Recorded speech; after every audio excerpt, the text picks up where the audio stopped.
परमात्मा की याद में बिता सकते हैं, गृहस्थ के अंदर रहते हुए, गृहस्थ के सारे काम करते हुए। कैसे? दूसरा स्टेप उन्होंने बताया कि हर मनुष्य भोजन करता है, अब भोजन करने में आधा घंटा दोपहर को और आधा घंटा रात्रि को लगाता है, जो कि खाली है। बड़े आराम से परमात्मा की आराधना इसमें कर सकते हैं। कैसे? बड़ा सिंपल टिप उन्होंने बताया। ये हमारे जो पुराने ज़माने के लोग थे इसी तरीके से काम किया करते थे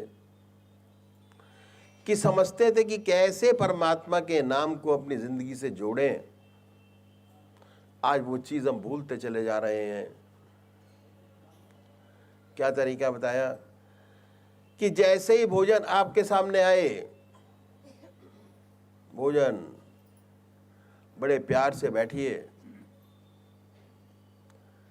भोजन की थाली आपके सामने आई, जितनी ज़रूरत है उतना लीजिए। उसके बाद 5 ग्रास उसके अंदर से निकालिए, ऐसे स्थान पर रखवाइए जहाँ पशु या पक्षी खा सकता हो। उसके बाद अपने इष्ट देव का भोग लगाइए कि प्रभु आइए, हमारे साथ बैठ के भोजन कीजिए। उसके बाद उनकी याद कीजिए, उन्हीं का ध्यान करें। कोई भी ग्रास बगैर परमात्मा की याद के आपके शरीर में न जाए, कोई चीज़ बगैर परमात्मा की याद के न पिए। अभ्यास, इतना सुंदर अभ्यास है ये। अगर आप 15 दिन कर लेंगे तो 16 दिन आपको प्रेशर देने की ज़रूरत नहीं, ऑटोमेटिक अपने आप होता चला जाएगा। जितनी भी दुनिया की ऑटोमेटिक चीज़ें बनी हैं वो शरीर को देख के ही तो बनी है। एटोमाइजेशन।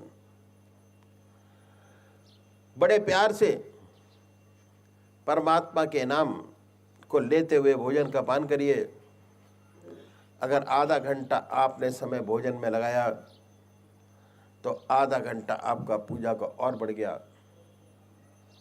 आधा घंटा दोपहर भोजन का, आधा घंटा रात्रि भोजन का समय ऑटोमेटिक बढ़ गया। अब आपके 2 घंटे हो गए। क्यों?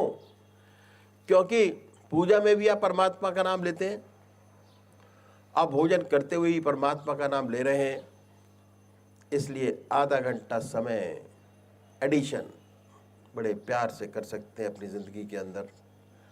अब 2 घंटे आपके अपने हो गए, आपने अपने लिए निकाले। अभी तक तो आप अपने गृहस्थ के लिए निकालते हैं, अपने बिजनेस के लिए निकालते हैं, अपने समाज के लिए निकालते हैं। अपने लिए क्या है?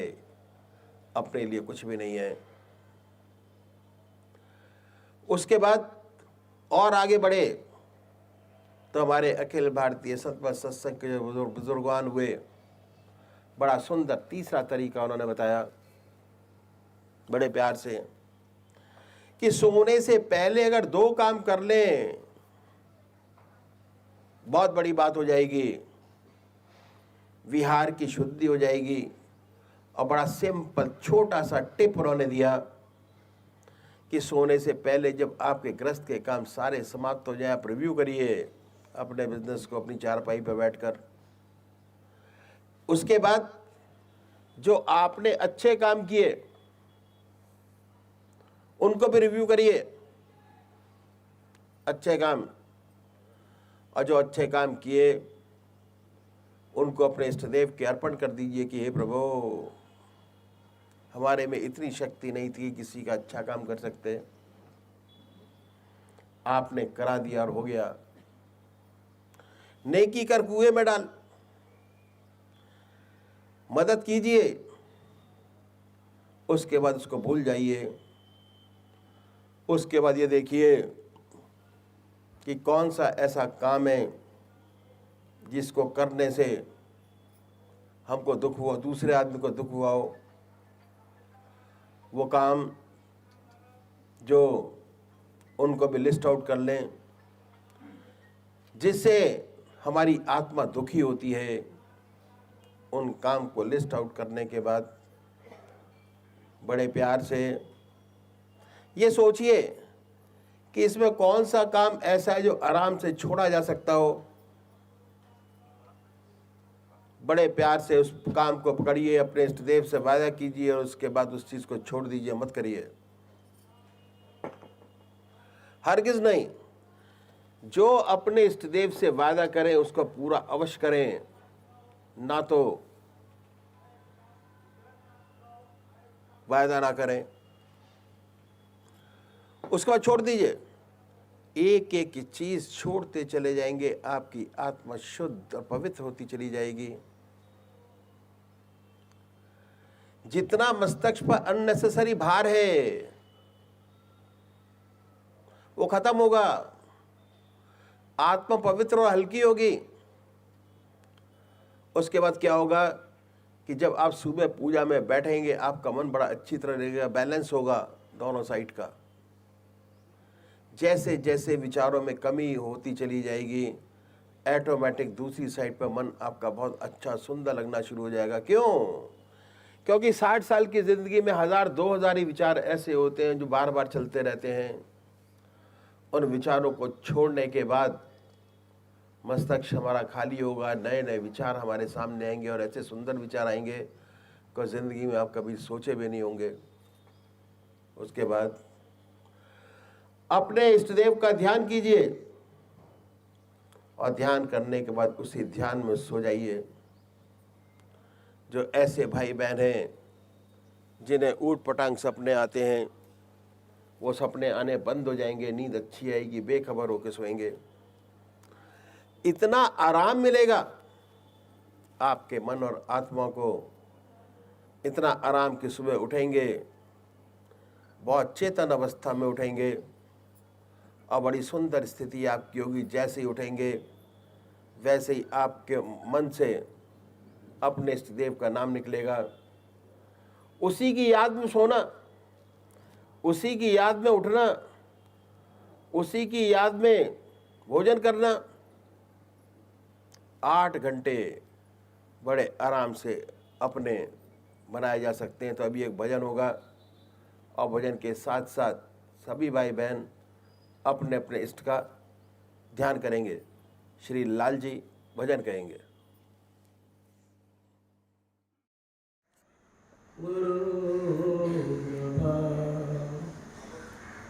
गौरांगं रस्मे नित्यं रसाचार्यं रसुखां श्रीराम रघुवर ब्रजयसरूपं सुरेशं परां सद्गुरुं प्रणमाम्यहम्। धियं सदा परभवनमभीष्टदुहां तीर्थास्पदं से विरञ्चं तं शरण्यं मृत्यार्थं प्रणतवान् भवाद्भुतां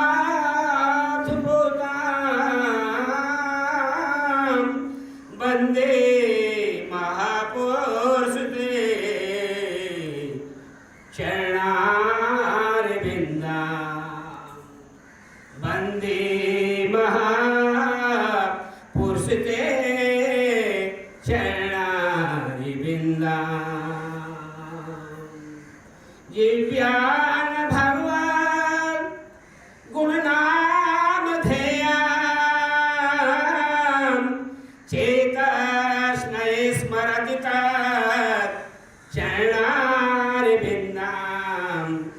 कृष्णाय नो नमति शिरेकिदापि तानानयधिमशितो प्रतिवेश्मकृत्वा।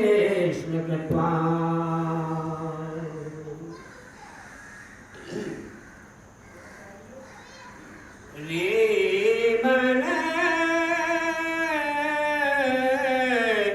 हर्षो मेरने करली रेमन हर्षो मेरने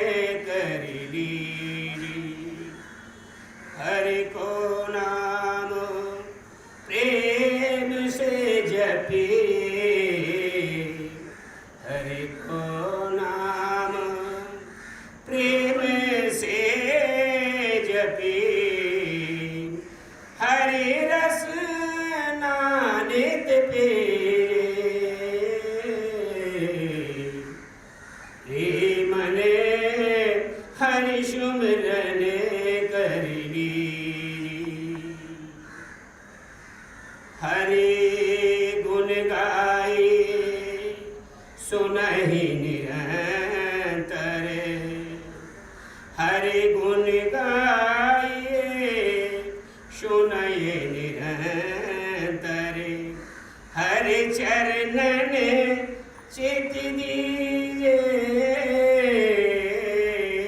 हरि गुण गाइए सुनाइए निरंतर हरि चरणन चित दीजिए हरि भक्तन की शरण ग्रहण करे हरि भक्तन की शरण ग्रहण करे हरि संग प्रीत करिए धीमने हरि सुमिरन कर लीजिए मने हरि सुमिरन कर लीजिए हरि शमे हरे जने समधुर मना मने हरि शमे हरे जन समझ मन है मन तिनको सेवन की हरि शमे हरि जन समझ मन है मन तिनको सेवन की हरि के विधि सो हम सोरी हरि के विधि सो हम सोरी जे सोही प्रश्न करिए हरि मने हरि सुमिरन कर लीजिए हरि जन हरि मार्ग पहचानो हरि जने हरि मार्ग पहचानो अनुमत दे सुनिए हरि हित खाइए हरि हित पिए हरि हित खाइए हरि हित पिए हरि हित कर्म करिए मने हरि सुमिरन कर लीजिए मने हरि सुमिरन कर लीजिए हरि हित हरि शम हरि रस से हरि हित हरि शम हरि जन से हरि ते मरय जीजे हरि सो नाम प्रेम सो जपिए हरि सो नाम प्रेम से जपिए हरि रसना नित्य पिए मन तो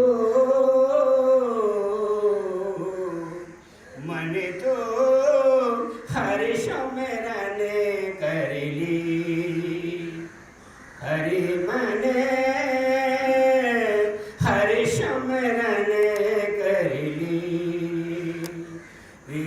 मने हरि सुमिरन कर ली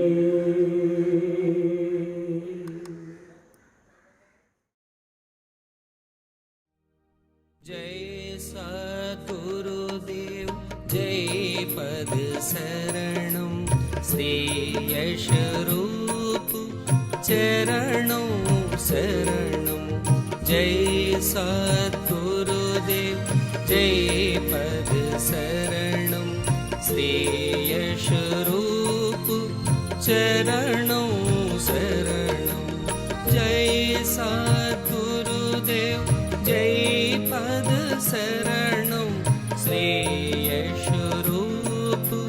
चरणं शरणं जय सद्गुरुदेव जय पद शरणं श्रेयस्वरूप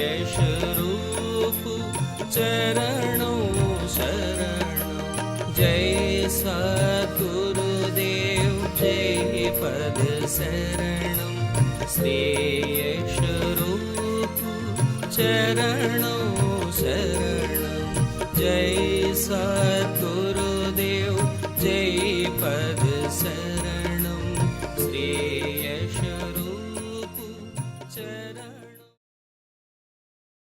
लेकिन सत्संग की परिभाषा के बारे में थोड़ा सा मुझे ज्ञान दे दीजिए। बैठिए।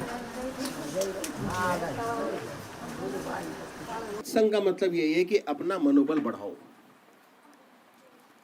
सत्संग का मतलब सत का साथ। और सत का साथ कब होगा? जब आप परमात्मा की शरण में जाओगे, तब उसको याद करोगे, तब आपको असली और नकली चीज का पता लगना शुरू होगा। मेरे बच्चे को मेरे महाराज जी ने 12 साल के अंदर पूजा दे दी थी। 12 साल में। आज सीए है वो, किसी एमएनसी के अंदर काम करता है, आपने सुना होगा, बैंक में काम करता है, HDFC में, ग्लोबल मास्टर है वो। 40 लाख का पैकेज है उसका। आज मैं उससे पूछता हूं कि बेटा तेरे को इस पूजा का क्या फायदा हुआ? मैं फायदे की बात कर रहा हूं, नुकसान की बात नहीं कर रहा। नुकसान तो बहुत होता है। सच बोलोगे किसी को अच्छा लगेगा, किसी को बुरा लगेगा, ठीक है ना। मैं कहा तेरे को फायदा क्या हुआ इसका? कहते पापा इस पूजा के मेरे को एक ही फायदा हुआ कि मुझे सत्य और असत्य का पता लगने लगा अपने लिए। परमात्मा ने मेरी आंखें खोल दी 12 साल की उम्र में कि मेरे लिए समाज का कौन सा पहलू ठीक है और कौन सा खराब है। सबसे बड़ी बात। और देखिए दुनिया है ये, आपका नेताजी, आपका साथी जो नेता है या आपके अंडर में जो आपका झोली पकड़ के चल रहा है, वो भी कभी ये नहीं चाहता कि आप नेता बनो।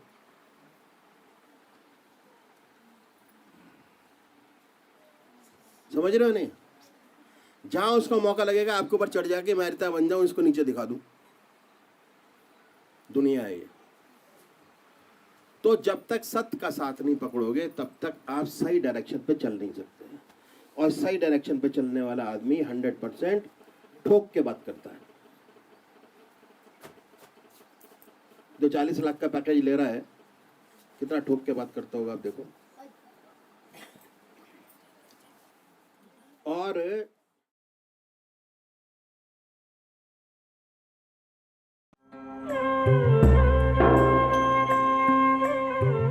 ध्यान योग के कार्यक्रम आनंद योग से निशुल्क जुड़ने के लिए संपर्क करें 9810239677।